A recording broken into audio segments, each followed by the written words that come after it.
donc à la campagne électorale. Il y a le syndicat des cols bleus de la ville qui fait une pub sur le web pour dénoncer, s'en prendre à la corruption. Oui, c'est une campagne qui a été lancée plus tôt cette semaine qui s'accompagne d'un site Internet qui est quand même bien foutu et d'une publicité qui a été mise en ligne sur le site YouTube.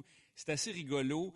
On entend une petite musique italienne. On voit un bureau feutré. Et là, un homme entre.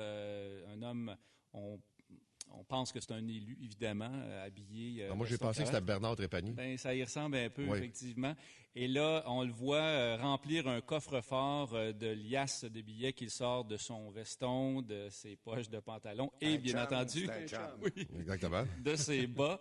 Et là, lorsqu'il quitte le bureau sombre dans lequel le coffre-fort se trouve, on réalise qu'il a une longue queue de rat et ça se termine par le slogan suivant « Nettoyons Montréal ». Et là, on renvoie au site Internet colbleu contre la corruption.com. Alors, c'est un site, évidemment, qui précise qu'on veut sensibiliser les Montréalais et leurs élus à l'importance de redonner un ensemble de tâches au col bleu de manière à court-circuiter le système de collusion et de corruption. Et là, on présente toutes sortes de faits. On dit notamment que dans bien des cas, les contrats publics mis en cause dans le scandale actuel et la commission Charbonneau concernent des tâches qui auraient pu être parfaitement accomplies par les membres du SCFP 301. On dit que les dépassements occasionnels par la sous-traitance se traduisent actuellement par des pertes nettes de 30 à 40 %.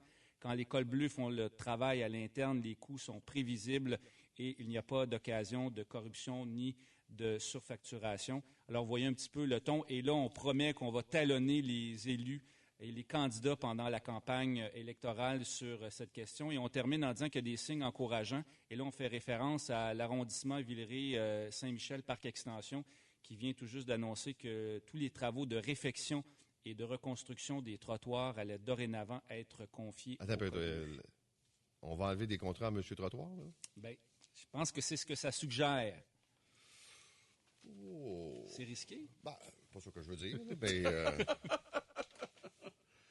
Mais en même temps, puis là, je ne veux pas provoquer les cols bleus pour les provoquer, mais quand ils disent que c'est prévisible, tu vas avoir tout le débat sur la productivité. Ils sont quand même, disons, moins weird qu'ils l'ont déjà été dans le passé. Ça va pas si mal avec M. Parent, là, comme président du syndicat. Ouais. On a souvent des bonnes discussions avec lui, mais c'est sûr que là, c'est toujours le jeu du balancier. À un moment donné, on va aller au privé, ça va être plus performant, la productivité. Là, tu t'aperçois que tu te fais fourrer de 30 à 40 %.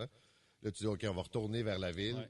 Donc, on dit que les cols bleus là, sont passés de 12 000 à 3 500 au cours des 30 dernières années. En tout cas, si vous voulez voir le site en question, je vous rappelle l'adresse Internet colbleu avec un S contre la corruption.com. Et un message pour l'arrondissement là, qui a décidé d'assumer ses propres travaux. Là.